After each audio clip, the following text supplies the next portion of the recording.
বউ বউ রে, কই গেলু রে? ভাত হইছে রে? খুব গরম লাগছে, পাখাটা নিয়ে আয় না, একটু একটু দুটা বাতাস কর। আর পারছি না রে, জমি চাষ করা কোনো মতে শেষ করনু। তাড়াতাড়ি দুটা খাবার দিয়ে খায় দেওয়ার জায়গা, মেলা কাম পড়ে আছে।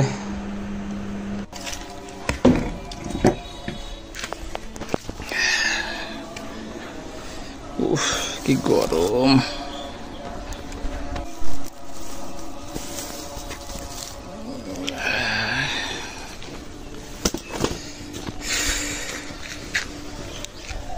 উফ, কি গরম! অনেকগুলো জমি চাষ করে আসলাম। আশা বৈষ্ণ, কৃষকের কোনো শান্তি নাই। রোদ গরম বৃষ্টি কিছু নাই, কাম করতে হবে, কাম না করলে ভাত নাই।